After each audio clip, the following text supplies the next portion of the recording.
Hello, this is Brian Kelly with the Small Business Association and today is our small business briefing, the Thursday edition. And I'm kind of flying solo today, and Rob is, I said yesterday that Rob had ditched me for some other thing, and he corrected that. He said he's on other important SBAM business, and he is actually on other important SBAM business. I've got a guest that I'll be inviting on here in just a moment. But I first wanted to say that the Small Business Briefing is sponsored by the Marana Group, a data, document, and distribution solutions company. If you're operating an e-commerce business, Marana Group can offer warehousing, order processing, and seamless distribution of your material. So you can learn more about Marana Group by visiting their website at maranagroup.com, MARANAGROUP, maranagroup.com. And their owner is just such a strong supporter and provider of content, by the way, for this briefing. Really finger on the pulse of what's going on out there, and has really helps us think through things. So David Roy, thank you for all your contributions to helping SBAM to be effective. So our guest today is Stathi Afendoulis, and he is in the dry cleaning business. And if you've been watching this briefing for a long time, this is really it's my favorite example of a business that wasn't shut down by the government, but was still essentially shut down by the government because of the way that everything is interconnected. And so Stathi, thanks for joining us today. And I thought what we could just do is maybe if you could give some background and history of the business, who you are and where you're at, and then we'll talk a little bit about the pandemic actions and where we go from here. Yeah, thank you for having me, Brian. You're right to say that there's been a tremendous impact on businesses everywhere. We were lucky that we were considered to be an essential business by the government, so we didn't have to have a complete and total shutdown. But that being said, we probably shut down, 80% of our operation in the beginning of the pandemic. And since then, we've been rebuilding, growing, and diversifying. Afendoulis has been in Grand Rapids for 75 years. It was a business that was started by my father and my two uncles.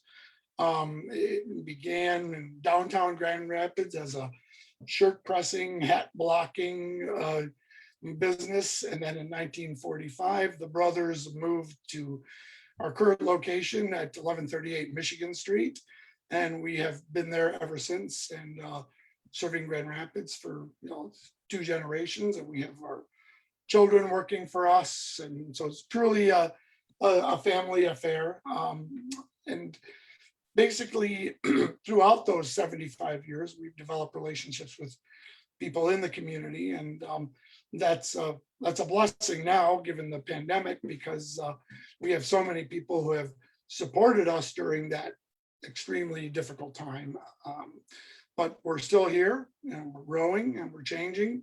We've been challenged in many ways, and I think that we are proactively, working our way towards recovery, if that's what you want to call it. Right. Well, so let's talk a little bit about that. Take us back to that to the earlier days in the pandemic, where we really still despise the way that the government said some businesses are essential and some are non-essential, when really they're all connected. But in your case, I mean, the fact that you were not required to close down, but the way that your customers were required to work during that pandemic had a catastrophic impact on the business. Maybe especially with the remote work requirements and the stay home orders, and what changed with office workers. What type of an impact? And if you don't want to quantify it directly, you don't need to, but maybe just give a sense for what type of an impact that had on the business. Well, right from the beginning, our business dropped 80%. And that was the first 3 or 4 months of the pandemic. And during that time, we were designated as an essential business. So we shifted communicating first with our customers to let them know that we were still open. that we were available and accessible to them for whatever needs they might have. Early on, you're right, we weren't doing a lot of clothing.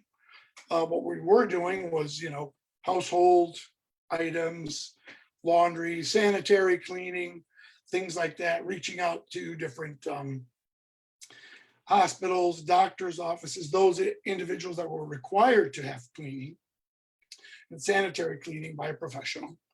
So we spent probably the first 3 or 4 months realigning first of all, our business hours and trying to keep our employees working, even with the PPP loan and things like that. Because the volume dropped so dramatically, we were able to maintain some kind of production schedule. So our store was open every day with limited hours. We only cleaned once a week in the beginning.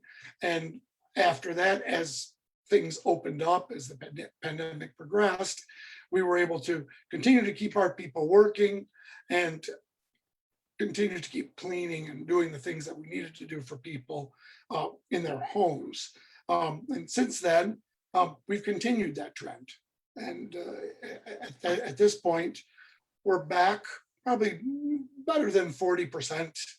And we're hoping that, by the end of this year, the beginning of the new year, we're going to see some return to normalcy, although we do recognize the fact that there's a new paradigm out there. It's not going to be like it was before, not for a long time, if ever. And so we have continued to just grow and adapt and change and try to be proactive in terms of the way we grow the business and, most importantly, serve our customers and keep our employees working and taking care of their families. Yeah, and there's a lot of course, with our audiences, businesses in all different types of industries. Some in industries that were able to recover very quickly. Others could transition to remote work and didn't miss much of a beat. Others that were held back for a long time, but essentially that business was kind of still waiting once the government rules and regulations got out of the way. But you're really, but I want to make sure it didn't just get glossed over that in the earlier months you took an 80% hit in the revenue. Most everyone did.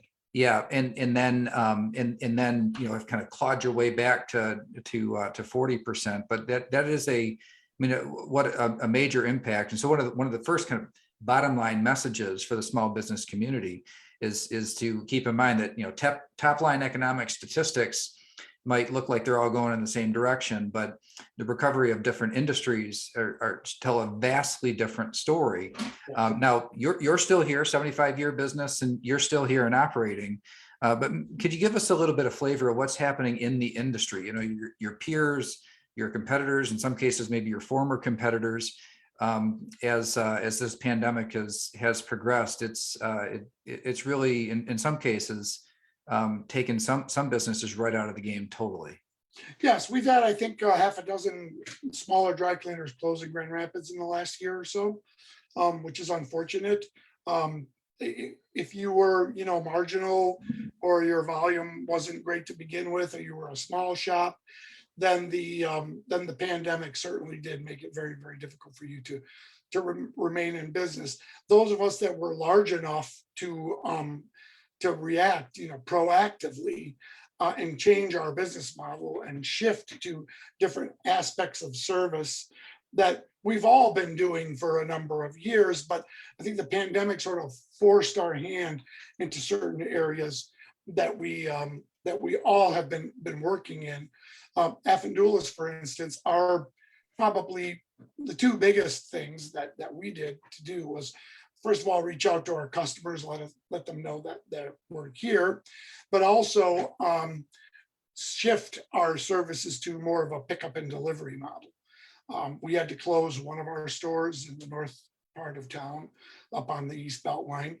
And in order to keep those customers as Afendoulis customers, we tried to transition them into our pickup and delivery route business. And that's been very robust and very successful. And it continues to grow. We've also tried to do more personalized services like wash and fold.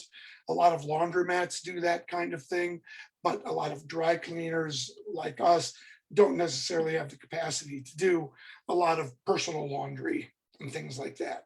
So we shifted our focus on getting people to start bringing those things in, getting signed up for pickup and delivery so that we could continue to be their dry cleaner of choice.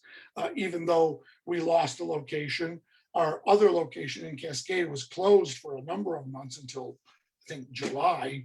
And then we finally opened both our locations, but at the beginning of this year, we did close the one location, and we spent months, transitioning those customers, letting them know that we're still there for them. They can use us through pickup and delivery. They can visit our other locations.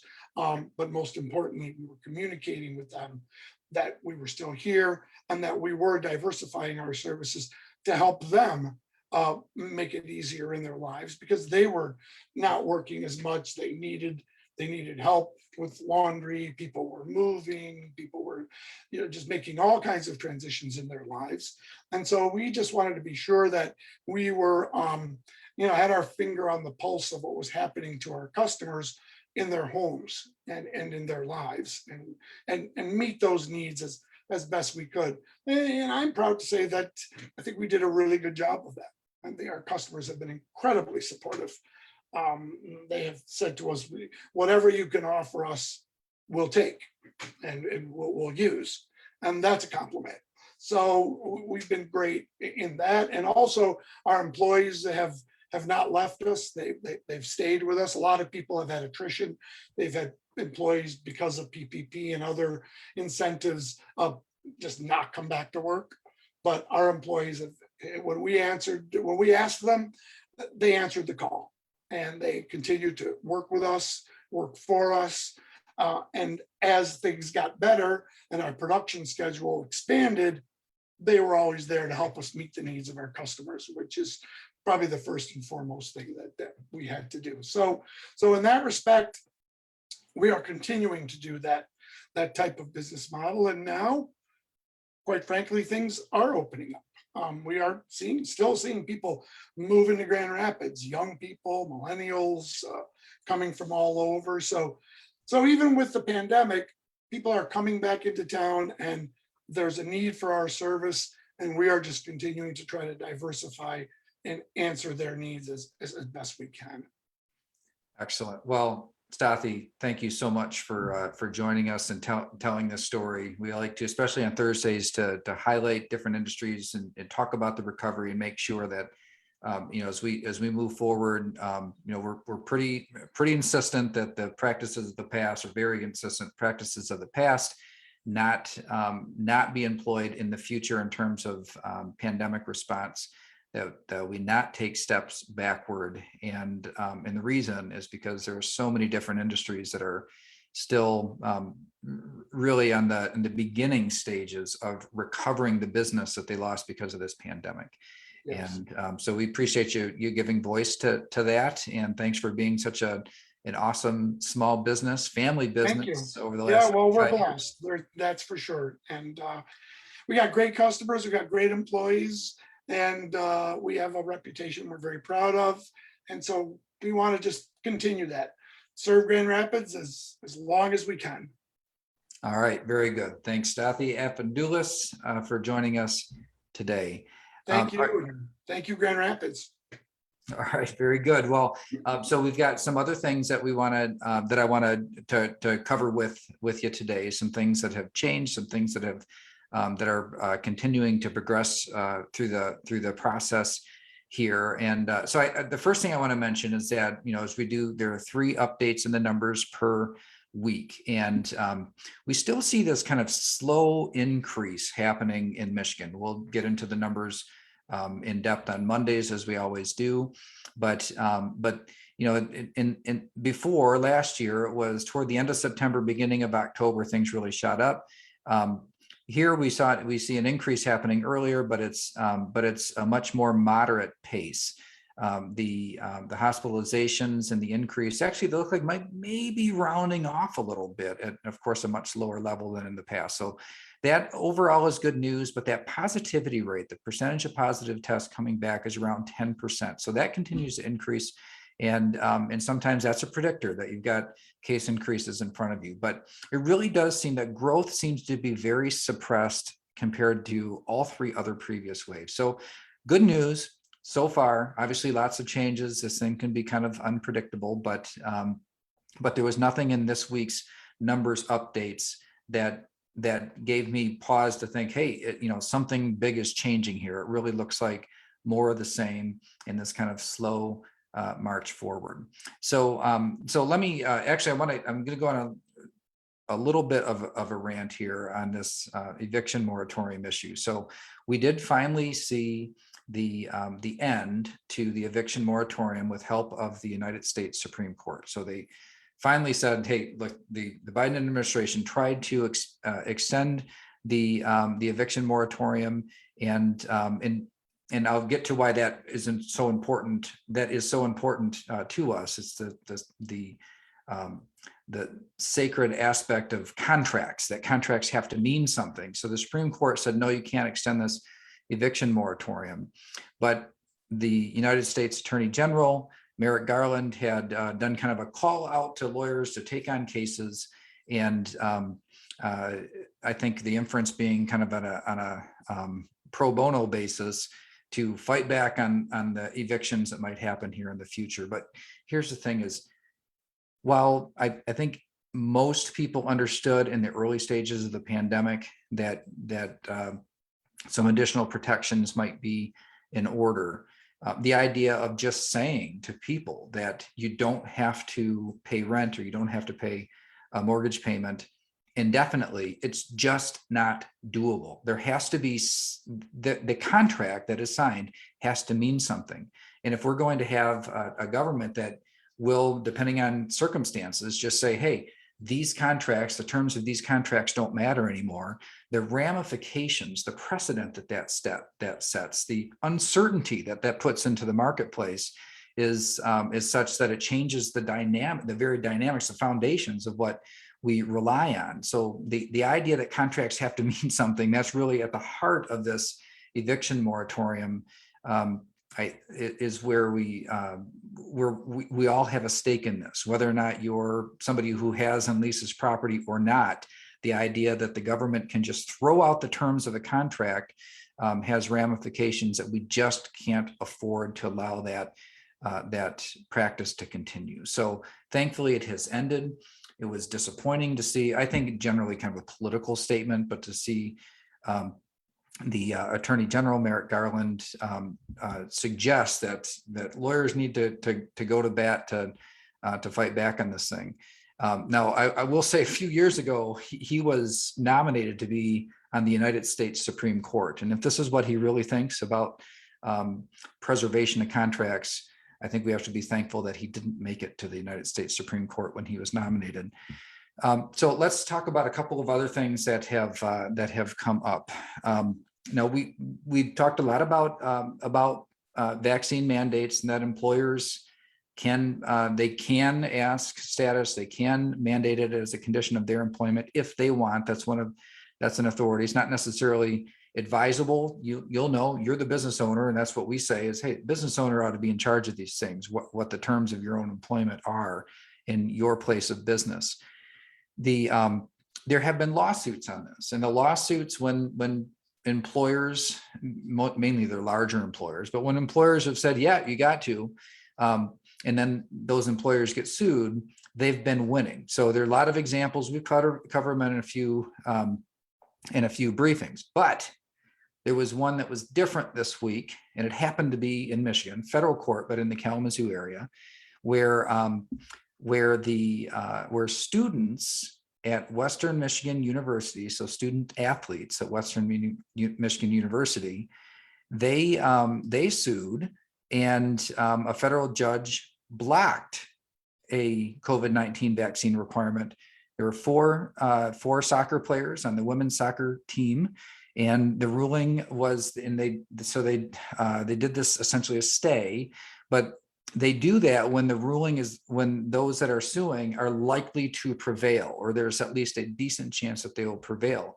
So this judge, which is Paul Maloney, and that might sound familiar to you because there have been many test cases. Now, Michigan had stricter rules and for a longer period of time than a lot of other states. So the courts here there have been a lot of different aspects litigated here in Michigan. And so we've heard from Judge Maloney before, and there have been areas where he has put limitations or stopgaps. So the question is, why was this one different? What was different about this case? And it wasn't the fact that WMU, the Western Michigan University, put a vaccine mandate in place, but it was that they did not account for, apparently, an appropriate process for the legal exceptions. And so for religious reasons and under the EEOC with disabilities, there are some exceptions that you have to have. In this case, it was challenged based on the claim that it violates their constitutional religious rights, and that is one of those areas. Now, that begs the question, of course, what religion and how is an employer ever gonna sort out through that? And the answer is really there's not a good way to. I mean, this is an exception, and it's one that those who move forward, if they're complying with a plain reading of the law, I'm not a lawyer, but if they comply with the plain reading of the law, there has to be an exception for religious purposes. And in this case, it appears as though whatever exception process is in place, that it does not, in fact, allow, or it does not go far enough to cover that aspect. So this is the first case that I know of in the country where where those who are suing because a mandate was put in place have won. And it's at the district court level, it's at the first step. Whether or not it goes beyond that, or I wouldn't be surprised if the university took that and tried to make changes to their own policy to try and comply better. But I thought it was noteworthy that those who have enforced mandates have won almost every case, but this case they didn't. And I think it looks to me, at least, with this stay, and there'll be more to this process, but with the stay in place, that it had to do with the fact that they didn't have the right process or allowance for somebody to opt out based on religious beliefs. So a couple other things to cover. We talked a little bit about, and you may have read in the newspaper where the governor had asked the departments of state government to prepare for a potential shutdown. That was kind of a surprise to a lot of people because it didn't look like the budget process was going that bad. And our current budget for state government goes through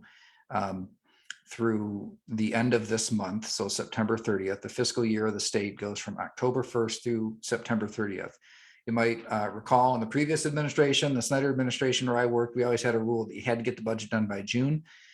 In divided government, that has proven to be elusive for 3 years in a row. And so they are kind of coming up to the deadline. I have, though, checked into trying to get a sense for whether or not there actually would be some kind of delay and shut down in policing services, or to just all the regular functions, Secretary of State's office and all the functions of state government.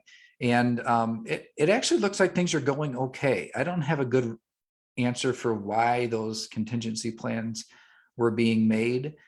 Usually you wouldn't go so far as to do that unless you really thought there was a chance that the budget wasn't going to get done. But it's always dramatic. There's fighting and things, but it looks like it's going okay. So what they're going to do is they'll pass like just the basic kind of structures of government, and then the federal dollars, and there's about $6.5 billion in federal funding. They'll probably wait for a supplemental budget, like a part 2 of the budget, to make those decisions. So they're putting that kind of disagreement or the fight of what to do with those dollars off, and they'll just get the basics done now. Probably a smart move, just to make sure that they don't face the embarrassment of closing down the parks and in the offices that people interact with, and instead just get it done. These issues tend to get harder as days and weeks and months go by. So you might as well do it earlier, but they haven't had the dynamics apparently to get a final agreement. The one other item that I wanted to cover today has to do with the federal government and the nature of federal government trust funds for Social Security and disability. So every year they go through and calculate the money in the trust fund based on current assumptions of how many people are drawing and how long they'll be drawing for, how many years until it runs dry. And they've had to revise the number such that it was scheduled, if you will, it was estimated that the Social Security Trust Fund would run out in 13 years. This has happened before, by the way, and they have to make changes in some way to find revenue to put into the Social Security Trust Fund. It was projected to be 13 years now, kind of after the pandemic impact. They've said now it's 12 years. Now that might be a surprise to you because almost every, all we keep on hearing about in local government and state government is way more money is coming in. But a lot of, and that's true, sales tax revenue is up and overall income tax revenue is up, business tax revenue is up, property tax revenue is up. I mean, all of these things are going up right now. But but with the feds, with the trust fund for Social Security, the main thing that has changed is that a lot of people have left the workforce, right? So you're only paying into Social Security if you're in the workforce. So we can have all of this economic activity, but when the federal government incentivized people for a very long time to not be in the workforce, and then there are some permanent shifts of people just leaving the workforce, the amount going into the Social Security Trust Fund has gone down. And unless the size of our workforce grows in the future, that funding the trust fund will be harder. It's already difficult. Life expectancies are generally going up, although they went down in the last year with the impacts of COVID. But it's already a difficult trust fund to keep fully funded or keep it funded in perpetuity. But the impacts of our federal government's policy on the workforce has very tangibly and directly impacted the actuaries that estimate how long before the trust fund runs out. So usually you would not see 12 or 13 years. It was 13 years. Now it's 12 years that they're estimating that the trust fund will run dry. That's in political terms, that's like a million years away. So I wouldn't expect them to get too excited about it. But here's the thing is every year that they wait to try and address whatever needs to be done to rectify that, it gets harder. You have fewer years to correct for it. And so expect this won't be the last that you hear of that. And so as we look forward to our programming here on this on the small business briefing and other things that we're doing, we are going to start drilling into the rising cost environment that small businesses find themselves in right now. We've seen pretty much every industry across the board. Personnel costs are kind of famously going up right now, but it's everything else too. And so we're gonna really try to dig into that a little more, given the fact that the feds are at least they barreling toward or appear ready to spend another 3.5 trillion in deficit spending. The idea of inflationary times is the Feds say that it's just transitory inflation, that it's temporary, it won't last very long, but it's hard to have the same confidence that they do.